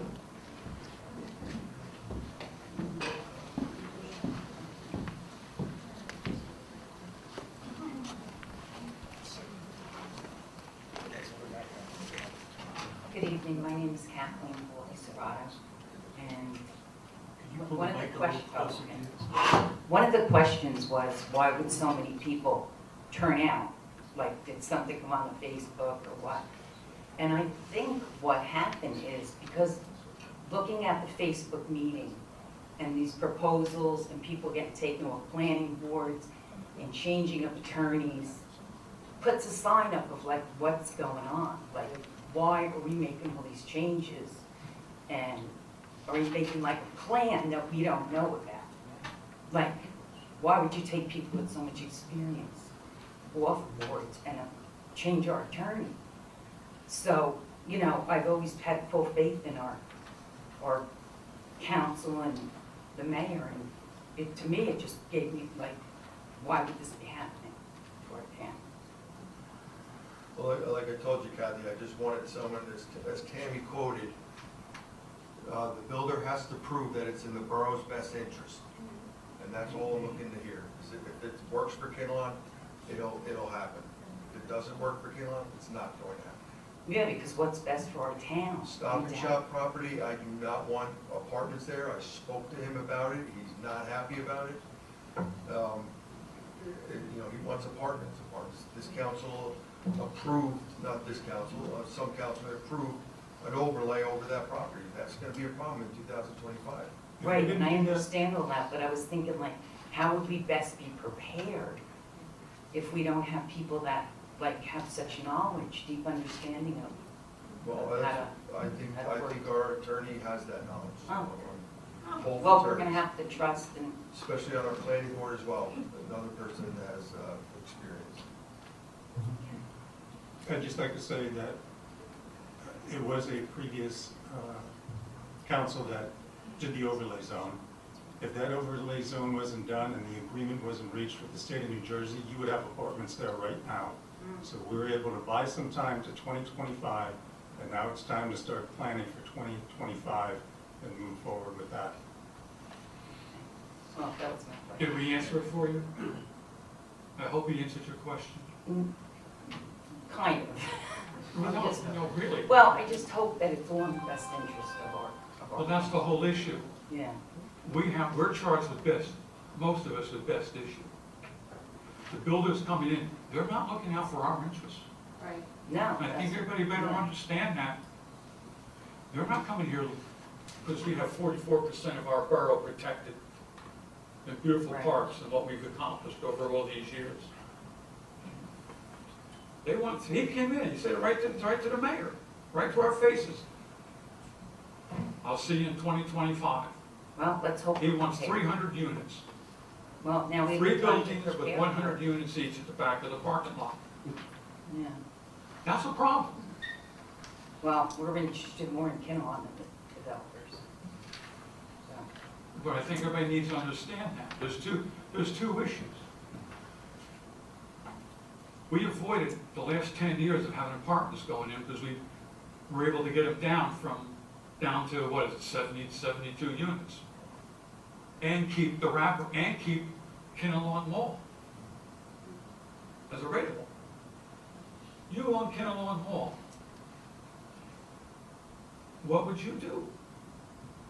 You think you get 300 units in there, 3 buildings. The mall's half empty. yeah. Think about it, what would you do? Right, knock the mall down, put another 300 units up. You don't know, we don't know. But how do we plan, and how do we, it's us, how do we manage it? And that's gonna be tough, because the state is running it now through the courts. And they're now allowing builders to do away with this age restriction, open market. And that's a problem, when it goes open market. We already have it down there at Kinnelon Ridge. It's a problem. Plus you get kids in the school system. It's a big cost. Because we have to work with it. How do we do it? We have to be planning now, because they're coming back. You were at Kinnelon Hall, what would you be doing right now? You'd be planning how to come back. It's only 2 years away, 2.5 years away. Plus, you got the short term, you got the Capitania property on Lead Mine Road. That's 212 units. And that's our last commercial space. The road frontage is commercial. The 5 acres behind it is residential, that's landlocked. But the road frontage is our last commercial lot. We already have Bed Bath & Beyond empty now. Yeah. We got, that Bed Bath & Beyond's in Kinnelon. We got an empty rateable there. Half the Kinnelon Mall's empty. It's changing. The dynamics, the demographics are changing. How do we best manage it? And it's gonna take a lot of group effort, a lot of thinking and planning how to do it, because we're not gonna get any support from the state. The state is determined to put, and break it up and spread it around every municipality in the state. And we're gonna have to deal with it. How do we deal with it? Well, Everybody needs maybe- to think, we all got, it's not easy, because it's already stacked against us. The state courts have already said, you have to do it. So far, we were able to negotiate and get 10 years of protection. Well, it's up in 2.5. And we didn't get 700, we didn't get 500 more apartments right now. But it's knocking at the door. How do we best plan it? That's enough. Thank you, Jim. Okay. Well, maybe we could get Tammy back on, like Bill. He suggested we maybe have. Thank you.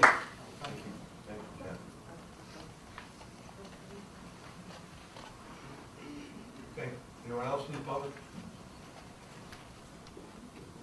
Hi, Teresa Harrison Monahan. I just have to just reiterate the fact that you're all saying that you want to have people that have knowledge and are going to be able to help. And there's so much of the future by what's happened in the past. And when I listen to Tammy, I'm like, oh my gosh, this woman is on top of things. And I mean, I've been living in this town since 1986. I have 4 children that grew up here. I now have 6 grandbabies. And that's my concern. It's not, you know, the day that I leave, is that I'm leaving this to my children. And if I have to be concerned about these things, and like you said, how come people are in this room and on Facebook, it's because people did see a couple of the meetings, and we don't pay enough attention.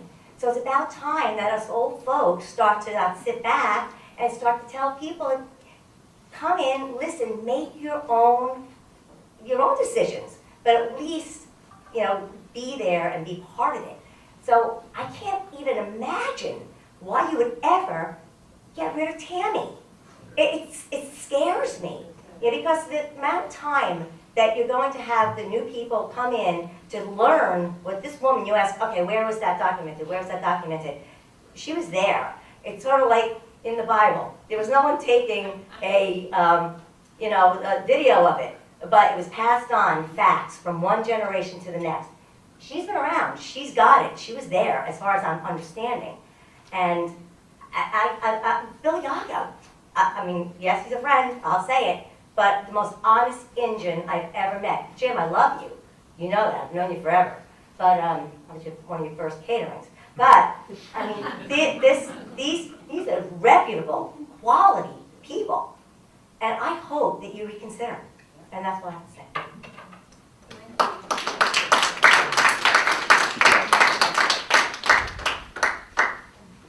I don't believe you're a grandmother with 6 grandkids. I didn't even trust the occasion.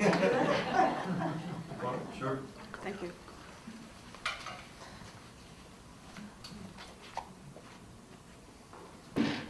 You'll have to forgive me, it's been, oh my God, 23 years since I last sat in this room in front of this council, when I was about 10, asking Mr. Budlamarka for funding for fixing up Frickett Cemetery. How'd that go?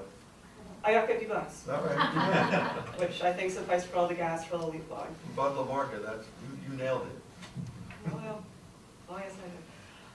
My name is Kim Klein Warren. I know I just have some follow-up questions in terms for the new apartments. So for a COLA requirement, my questions to you is it has to be per municipality, correct? It's not per zip code, it's per municipality. Is that correct? Correct. Okay, so for the properties off of Old Lead Mine Road, from my understanding of the municipal boundary, it cuts right through the middle of that property. What does?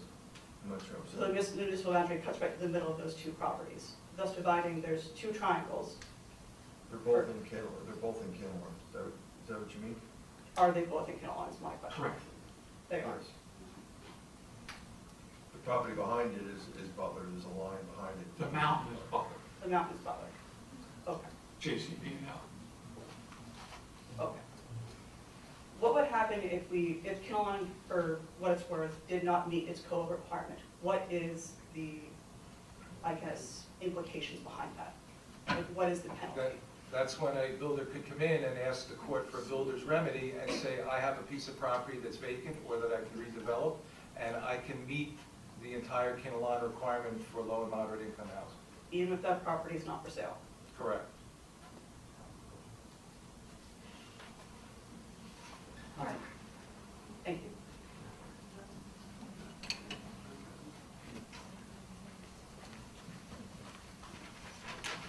Anyone else from the public like to be heard? I want to say one more thing. Sure, come on up.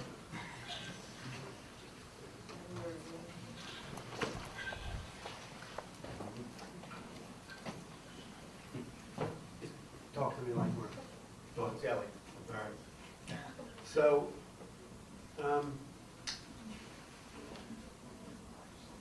the area at the, I guess that's the Kinnelon Mall, where they want to come in and put stuff up. Yes. You just tell me if this is what you're thinking, right? So, the other area that we're talking about, in the back, Behind over Lowe's. the, right? There's two things we're talking about, behind Lowe's, on Route 23 on the northbound side, and then So is it, Stop and Shop, is, which I call Pathmark. right, now, I don't know if it's legal to even say this, but I'm gonna ask a question anyway. All right. Is the idea that if you don't rezone that property in the back, that's commercial, and you leave it the way it is as commercial, Correct. and they come to you and say you have to put something up, then you're gonna have to put something up at the only other property available, which is where the mall is?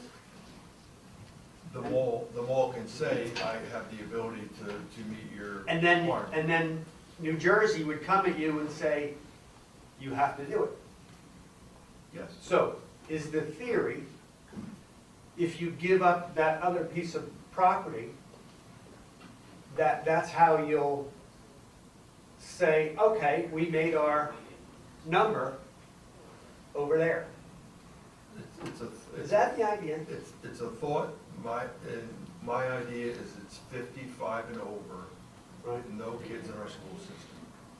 But is that the, in other words, that's a sacrificial lamb And it will to satisfy, not put, and I don't even know if it will apartments. satisfy COA because I don't is know that what the it idea? is. No. That's We not don't, the idea. we don't know that, we don't know that you could put our full obligation at Kinnelon Mall. Our full obligation. Well, you don't know what it is yet. Yeah, right. But they can't, it but can't be, My experience with them is, it's not 10 units, it's not 20 units, it's more 200 units. Low income. So if you're looking at 200 units, that's 1,000 units total. ouch. Fairfield just got hit this week, 1,000 units of GI salvage. Now, here's the thing though. If that property is commercial, and you don't change it, and you leave it commercial, well, then they can't, what are they gonna make you take down people's houses so you can put other houses there? What, if you're out of property, in other words, are you out of property? Yes. The zoning doesn't matter. If a builder goes to court Right? for a builder's remedy lawsuit, it doesn't matter what we zone the property for, the court will consider it. If they say, we're gonna put low and moderate income housing, they will consider it. They'll consider it, but also if it's wetlands, they might look at that again.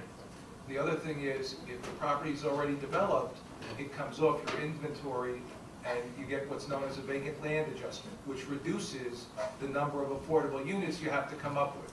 Correct. So I think the mayor's idea is to get a development in that on that property that doesn't generate a lot of children in the school system, but it develops the property so that a builder can't come and say, I'm going to develop it because it's already developed. And those are the only two pieces of property left, really? Or is that incorrect? Well, the Stop and Shop property is 100, I mean, it's what, 98% impervious, so they could probably get the ability to build there. Yeah, I'm sure they could. Well, they got the utility, they already meet the criteria. Yeah, but they are. Access to transit. They are the only two properties. I do remember, and Bill, maybe you can tell me if I'm wrong, I remember at one point they were saying that we can have people put up part of their house as low income There are to meet other this options. requirement, so they're dead fast on having it. It's just that when you're out of properties to put there, you, Like I say, we're talking at the deli here, which I Right. don't own anymore. But anyhow, it's, do you still go to the deli? yes, I do, yes. So my point is, as Tammy said, they still have to prove that it is right for Kinnelon. I am not signing anything that's not right for Kinnelon. I'm not that politician that I'm starting to feel like people think I am. I'm not. I just wanted Tammy to listen to them and make an educated decision. And you saw by tonight, she's not going to make an educated decision. Her mind is made up. And if this happens in the future, and it's someone else on the planning board, I feel is that way, they're coming off too. I want open-minded people. This is $1 million, a chance for us to have $1 million rateable with no kids in our school system. And It's $1 million. but the main tax thing money is coming you're in. gonna have, tell me if I'm wrong, you're gonna have to do something anyway. Correct. Well or yes? It doesn't have to be these two buildings, but we're gonna have to figure out something. Well, Chris, taking a step further, Go ahead. as the mayor said, we work with Capadeglia on that Line Road, right? Right.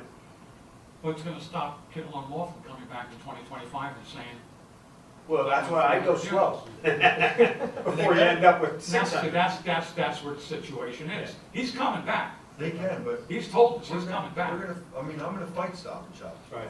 We don't agree with that, I mean, but, you know. But in the end, Behind Lowe's is the right. If that's, property. if the state says, hey, that's what it has to be, then it's gotta Behind have. Lowe's, I feel is the right property, the council, I haven't talked to them about it, Right. but we have to hear the information, understand it, see the zoning, talk to our attorneys, go through the planning board, and those people are all gonna make the decision. So you're of gonna what's right. try to drag your feet though, admit, like, okay, we have to do it, we'll have to do it. Yeah, then you lose control. Yeah, but in other words, if I'm not you're gonna do told you have to do it, you have to do The it. only way we would have to do it in my world is if a court tells us we have to do it. Correct. A builder's not gonna tell me we No, have to do it. obviously, because he's gonna do what he said, he's just gonna try to make money. But at some point, that's why I said in the beginning, is it law that says, here's your new number, you gotta make it? Yes, And but then it doesn't necessarily have to be these apartments. It could be someone living in your basement now that your kids are gone and you can. I don't you can be think- part of our low income. I have a big house, but Number. I have to say this, it's not gonna be enough of a number. All I'm saying, and I said this to Phyllis, is when Capadaglia comes and makes this presentation, I will tell Phyllis and everybody else, come and hear it. Right. Because if everybody in this town's like, this is not jiving, well, then I'm sorry saying that in my head too, that Right. it's not jiving. It's not a done deal. Right, got it. Thank you, I appreciate it. And right now, there's nothing in front of us. We have no numbers, plans, nothing. Just Capadaglia now owns one piece of the two pieces of property. Okay, I know, I want to say one more thing, because I'm in the construction industry in New York City. The builders in New York City are pulling out of New York City and going to other large builders, I'm not talking about Fred, the builder, because New York City wants X amount of low-income housing. And the problem that the builders are having is this. In order to qualify for low-income housing, you can only make X amount of dollars. And low-income housing in New York City is $450,000. It's not $20,000, not $100,000. It's a lot less than what it is normally, 2.5 million, right? for a small apartment. Yeah. So the problem is that the people that only make 50,000 can't afford to get a loan for 450,000. And then that's where they start to get, that's why the builder cries foul. And they start changing it into regular housing because they can't, nobody can get approval for it. So you gotta be careful about that. Because that's how that works. Okay. You follow me? Well, I'd ask with your expertise, when he does come to town to present it to us, that you're part of that conversation. Yeah, sure, I'll come. Thank All you. right, all right, thank you. Thank you. Thank you.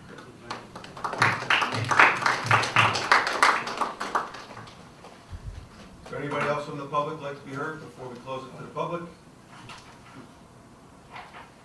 Okay, I thank everyone for coming. You can stick around if you want to hear the rest. We're moving on to payment of bills. Everyone has got a copy of bills. All your questions are answered, I hope. Can I have a motion to pay the bills? Make a motion. Okay, I need a second. Second. Roll call, please. Councilman Yago? Yes. Councilman Harris? Yes. Councilman Bailey? Yeah. Councilman Russo? Yes. Councilman Charles? Yes. Councilman Sherrill? Yes. Okay, thank you. We have the consent agenda A through I. A has already been approved, but can I get a motion to approve the consent agenda B through I? Make a motion. Second.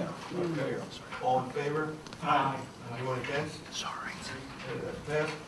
And now we're moving on to old business. We have a bond ordinance providing the act. Oh, yeah, the minutes were on the resolution, yes. The bond ordinance providing the acquisition of a new fire truck by the Borough of Kinnelon in the County of Morris, New Jersey, appropriating $800,000 therefore, and authorizing the issuance of $760,000 in bonds or notes of the borough for financing such appropriations. This ordinance was introduced last at our meeting held on February 16, 2023. The proper notice was published as required by law. A copy was posted on the municipal bulletin board, and additional copies are made available to the public. This meeting is now open to anybody from the public who would like to speak on ordinance 3-23. Hello, Alex. Good evening, Alex Berlucci, Vice President of Kinnelon Volunteer Fire Company. On behalf of the Kinnelon Volunteer Fire Company, I'd like to thank this council for last month's unanimous approval of the ordinance that we're hearing tonight, and hope to see similar unanimous approval for its adoption this evening. The fire engine contemplated for replacement under this ordinance is a 32-year-old fire engine stationed in Company 2 Firehouse. It is currently the only operational firehouse on that side of town and in that firehouse because the other truck in that firehouse is out of service long-term until October due to a large-scale failure of the tank on that vehicle. This is a critical need for this particular fire engine as the one currently in service continues to have electrical and mechanical issues. As recently as this week, it had a power steering failure while in service. We appreciate this council's support of the Kinnelon Volunteer Fire Company and look forward to continuing this productive collaboration. Thank you. Thank you. Does anybody else from the public like to talk? Okay, I will now close the meeting to the public and bring it back to the dais. Does anyone on the council wish to speak at this time? Hearing none, I need a motion to adopt ordinance 3-23. Make a motion to adopt 3-23. Thank you, Councilman. I need a second. Second. Okay, second by Council President Maybe. I need a roll call, please. Councilman Yago? Yes. Councilman Harris? Yes. Councilman Maybe? Yes. Councilman Russo? Yes. Councilman Charles? Yes. Councilman Sherrill? Yes. Thank you, Councilman. Guys, stand aside.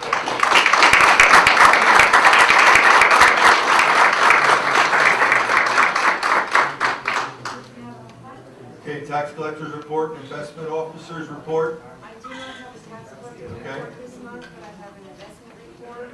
Interest earned for the month of February was $32,006.79. Thank you, Karen. I need someone to make a motion to approve the district school payment of $3,321,495.67. Make a motion we approve this expenditure. All right, second the expenditure. Second. Okay, I need a roll call, please. Councilman Yago? Yes. Councilman Harris? Yes. Councilman Maybe? Yes. Councilman Russo? Yes. Councilman Charles? Yes. Councilman Church? Yes. Okay, thank you. I need a Glenn Cisco motion to adjourn. So moved. Need a second? Second. All in favor? Aye. Go Colts.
Get there! Come on!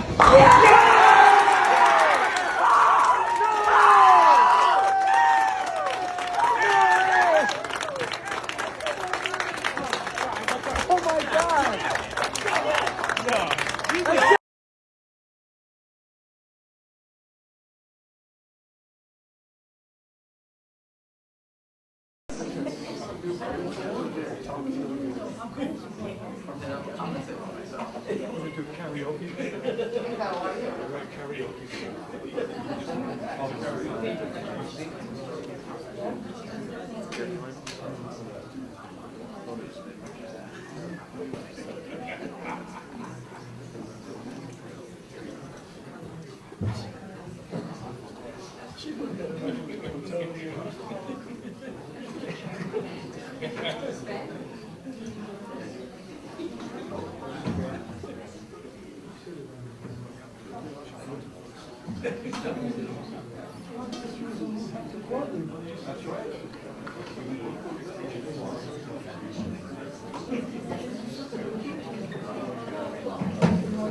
Meeting called to order. Please rise for a salute to the flag. I pledge allegiance to the flag of the United States of America and to the republic for which it stands, one nation, under God, indivisible, with liberty and justice for all. Please remain standing for a moment of silence in honor of our troops, our police officers, and all first responders.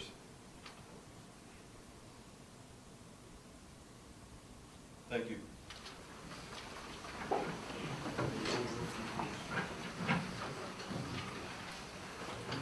Sunshine notice, please. In compliance with the provisions of Chapter 231 of the Public Laws of New Jersey of 1975, adequate notice of this meeting was given by publishing a notice in the December 2022 edition of the Trend.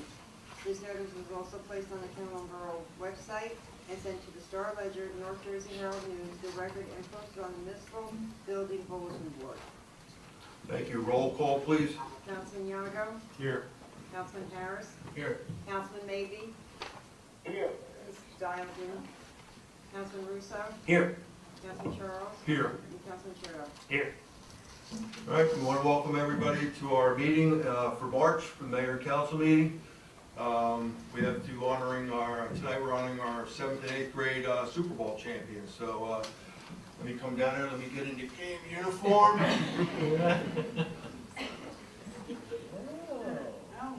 had one, right? So you're gonna put this on. Over the is they gonna fit? Believe me, fight with the machine. Hold on. Straight, us like it, we're tight. All right. Is that correct, Lyman? Wear it tight so nobody can grab our jersey, right, Anthony? Yeah. All right. All right. Sean is on our rec committee, so I guess who else is on there? Anthony and Eric, you come on down. Coach, Greg? Yeah, Coach.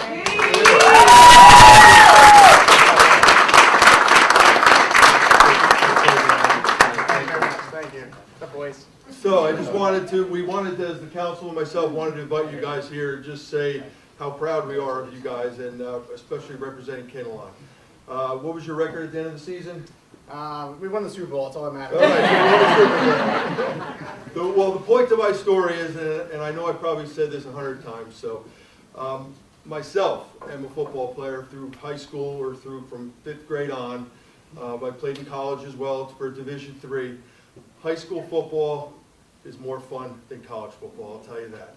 And that's what I'm excited about you guys, because we have an amazing head coach in our football program now in the high school, and you guys are walking into a program that's going nowhere but up.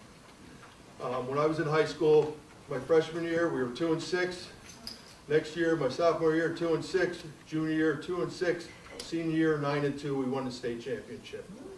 So to this day, my wife is tired of hearing about it. But here I am at 57 years old, and I can tell you exactly how we won, exactly who kicked the ball, exactly what I was doing. I was wide open in the end zone, could have ended the game, but they didn't throw it to me. But, you know, those are things, again, 40 years later, and that's a huge part of my life. I have a championship ring, which my wife hid. I have a proclamation from the mayor and the council in Cedar Grove where I grew up, big football town. Don't say boo, just I'm a Kinnelon Colt now. But I just wanted to say to you guys how proud we are of you. It's an amazing feat. I heard you lost to Butler, but then we beat them in the playoffs. That's where it counts. So congratulations on that. And then we all hate Franklin Lake, so congratulations on that. We lost to Franklin Lake at the beginning of the season, but then we beat them at the end. And every once in a while, remind me to suck in my stomach, okay? So, congratulations to you guys. We just wanted, maybe your coach wants to say a little something, and then we can bring up our varsity coach as well. Because, I'll tell you what, come on up, Dustin. I talked to the council.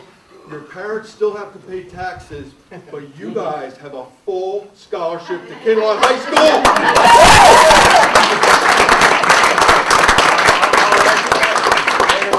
Obviously, they all know I love them already, all these 8th graders that are coming up, but they are all staying home as well. We're rolling off Kinnelon. No private school. We're all staying home. You see on all my posts I do online when I talk about football and all sports in Kinnelon, I always say stay KHS. And that's one of the reasons. So you guys have a great coach, someone who's going to help you if you're interested in playing college, and someone that's going to teach you, as you guys all are, to be great young men and know that the pride that it takes to play a football program in our town. So, Coach, do you have anything to say before we... No, listen, my team knows I don't talk very much, right? We're all about action. But I'm very proud of this group. They're a great group of kids, great team. We went to a lot of adversity this year. And I love being with them. I'm going to miss them a lot. I wish them the best going on with the high school years. I hope to watch them, see them grow, and get better and better every year, too. So, but great job. And one thing, Colts country? Let's ride! Woo!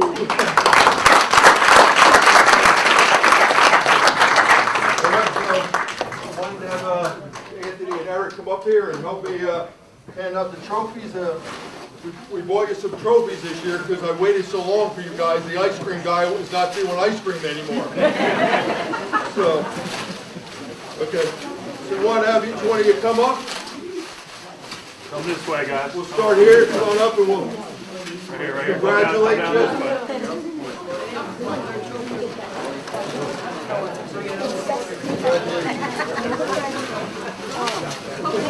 Come over this way. Okay, they just keep up with that.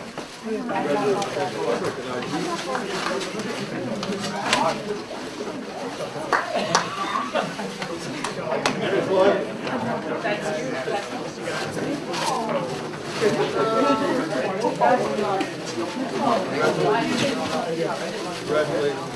More trophies in the collection.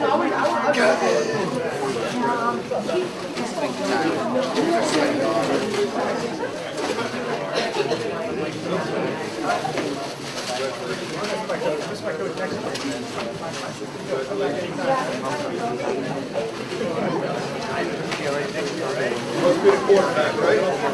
Quarterback's like being players.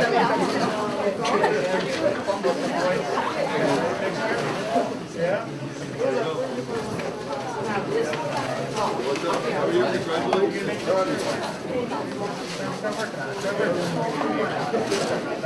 Congratulations. What's up? Congratulations.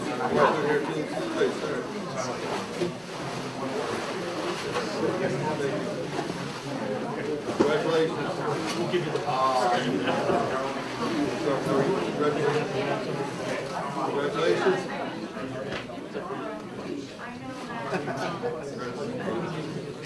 This guy.